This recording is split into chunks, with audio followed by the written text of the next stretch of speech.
장사를 시작하기 전에 제일 먼저 해야 할 것, 또는 장사를 준비할 때 해야 할 것, 관련 업종의 아르바이트 경험을 쌓는 게 되게 중요합니다. 아르바이트 경험을 쌓을 때 단순히 그 업종을 경험한다는 것만 생각해서 해서는 안 되고요. 저는 20대 초반 처음 아르바이트를 삼겹살 집에서 했던 것 같아요. 제일 먼저 했던 게 불판 닦는 거예요. 불판은 아르바이트를 배우지 않고서도 할 수 있는 아르바이트였고, 한 달 반, 두 달 정도를 불판만 닦았었는데요. 그러면서 뭐 옆 사람이랑 도란도란 이야기도 하고 시간을 보내면서 아르바이트를 했지만, 사실 그때는 무언가 내가 발전한다는 느낌이 전혀 없었어요. 불판을 좀 더 잘 닦긴 했겠죠. 시간이 지나면서 좀 빨리 닦거나. 그런데 두 달 정도 지나니까 제가 서빙으로 나름 아르바이트에서는 진급을 한 거예요. 좀 더 내가 하는 일이 의미가 있고, 손님들하고 대화도 나누고, 메뉴에 대한 어떤 설명도 하고, 그러면서 아르바이트가 점점 재밌어졌는데, 한 번은 야채 파동이 와서 야채 가격이 폭등한 거예요. 그럴 때 가끔씩 있죠. 특히 삼겹살 하실 때는 뭐 깻잎 가격, 상추 가격 이런 거에 예민하잖아요. 그리고 김치, 배추 이런 것들도 많이 예민해지는데, 그때 상추 가격이 폭등을 한 거예요. 가게에서도 상추를 좀 적게 주자 뭐 이런 회의를 하고는, 주방에서는 주방장이 상추 3장, 깻잎 3장 이렇게 딱 담아서 주는 거예요. 그런데 이게 상추가 담으면 일단 뭐 좀 푸짐해 보이니까 표가 안 나도 금방 이렇게 양이 작다는 걸 손님들은 알게 되거든요. 이렇게 서빙을 하고 나면은 고객들의 그 따가운 시선이 느껴져요. 제가 서빙을 했을 때. 한 번은 연세가 있으신 분들이 오셨는데, 제가 그때 네 분이 오셨어요. 깻잎 3장, 상추 3장을 드렸더니 이 어르신께서 호통 지시는 거예요, 저한테. 아니, 사람 수가 4명인데 이거 3장 3장 가지고 와가지고 지금 뭐 하는 거냐. 사실 제가 그 호통을 들으면서도 당연하다고 생각을 했거든요. 들을만 하지. 그런데 주방에 얘기를 하게 되면 뭐 그제서야 좀 더 주시긴 하셨지만은, 주방에 갈 때도 눈치가 보이고, 또 이렇게 서빙을 할 때 또 눈치가 보이고 그렇더라고요. 그래서 가게에서 마감을 하고 회의를 할 때 제가 이제 뭐 서빙 막내급이지만 제안을 했어요. 점장님, 야채 냉장고를 셀프로 바꾸면 안 될까요? 당시에는 셀프라는 단어도 조금 익숙치가 않을 때였어요. 셀프로 하자고 제가 제안을 했을 때 주방장님이 또 뭐라 하시는 거예요. 아니, 야채 가격 아끼자고 지금 적게 드리는 건데 이걸 셀프로 바꾸게 되면은 야채를 얼마나 많이 가져가겠냐고. 그것도 뭐 그렇겠지만 제가 이제 설득한 논리는, 일단 고객에게 만족을 주는 거고요. 두 번째로 이제 셀프를 하게 되면은 아르바이트생이 서빙하는 시간이 좀 줄어들죠. 그 수고로움도 좀 줄어들고. 그래서 이제 점장님께 설득을 했더니 처음엔 안 된다고 하시다가, 그래, 그러면은 한번 해보자 이렇게 마음을 먹으신 거예요. 그래서 셀프로 하게 됐는데, 대신에 원칙이 있었죠. 야채 냉장고는 카운터 바로 옆에 두자. 이유가 뭐냐면, 물론 손님들이 야채를 많이 가지고 가시겠지만, 카운터 옆에 두면은 카운터에는 항상 캐셔가 있잖아요. 직원이 있잖아요. 그러니까 아주 무리하게 많이는 안 가져갈 것이다 라고 생각했던 게 하나의 이유였고,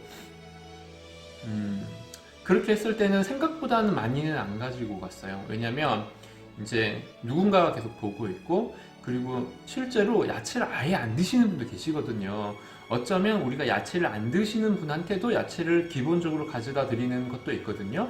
그래서 생각보다는 많이 안 드셨고, 그렇다고 하더라도 이제 그 달의 야채 소비량은 이제 셀프로 하지 않았을 때보다 2배 반 정도, 거의 3배 정도가 야채가 소비가 되는 거예요. 그런데 재밌는 사실은 고기의 소비량은 1.5배 정도가 됐어요. 그러니까 고기의 양이 실제 매출이잖아요. 그러니까 매출이 1.5배가 는 거죠. 야채가 3배가 나가는 것은 사실 크지 않았던 겁니다. 그래서 결론적으로 장사가 잘 됐고 손님들의 만족도가 높았고요. 그리고 서빙의 만족도도 높았어요. 왜냐면 내가 왔다 갔다 하는 거리도 줄어들었고 깻잎새장, 상추새장을 드리면서 욕을 안 먹잖아요. 셀프니까.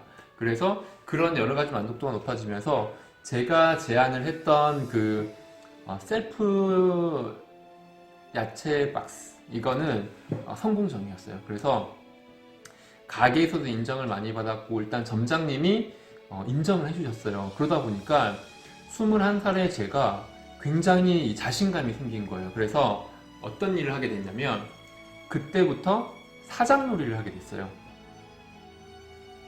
그게 뭐였냐면 내가 이 가게의 사장인 것처럼 이것저것을 막 하는 거죠. 그래서 그 다음에는 화장실에 막 유머, 시 이런 것도 붙이고 카페에서 일을 할 때는 또 쿠키의 자리, 빨대의 위치 이런 게 어떻게 하는 게 고객한테 더 편리하고 또 어떻게 쿠키를 배치를 하면 더 한 개씩 더 많이 팔리는지 이런 것들을 혼자 고민하면서 그 결과를 지켜보는 게 너무 재밌는 거예요. 그래서 이런 사장놀이를 계속 해 나가다가 나중에는 제가 내가 사장이 되어봐야 되겠다 그런 생각을 가지고 군대를 갔다 와서 이제 제 가게를 이제 차리게 됐죠. 그게 제 첫 장사였는데 그런 사장놀이는 제가 그 전 아르바이트를 하면서 아주 여러 번 했었어요. 그래서 제가 지금도 이렇게 회사를 운영을 하지만 저희 직원들한테 항상 이런 얘기를 합니다. 어떤 프로젝트나 이런 것들 주도적으로 생각을 하고 한번 진행을 해봐라. 만약에 이 프로젝트가 실패를 해도 회사가 손해를 보는 거지 너네들이 손해보는 게 아니지 않느냐 이렇게 해서 우리 직원들한테는 이런 사장놀이를 계속 제가 권유를 하고 있어요. 그래서 실제로 우리 회사에는 이제 저 말고도 이렇게 사장놀이를 하는 친구들이 많이 있고요. 그런 친구들이 우리 회사를 이끌어 나간다고 생각을 합니다. 그래서 장사를 처음 하시는 분, 하기 전에 이제 경험을 쌓으시는 분, 또는 장사나 사업에 대한 생각이 전혀 없다고 하더라도 지금 아르바이트 하시는 분들이 계신다 그러면 사장놀이를 한번 해보세요. 내가 일을 하는 게 굉장히 의미가 있어지고요. 나의 리더십이 생겨요. 그리고 이 영상을 보시는 자영업을 하시거나 아르바이트생과 같이 일을 하시는 사장님들은 꼭 이 이야기를 아르바이트생들에게 권해주세요. 그 친구들이 하다가 실수도 많이 하실 거예요. 저도 그랬고요. 제가 사장놀이를 하면서 제가 하는 사장놀이, 제가 하는 시도들이 전부 성과를 내고 성공하는 건 아니잖아요.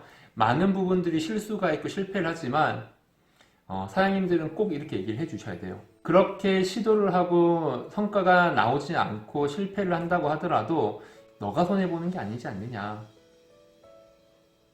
이렇게 꼭 이야기해 주세요. 감사합니다.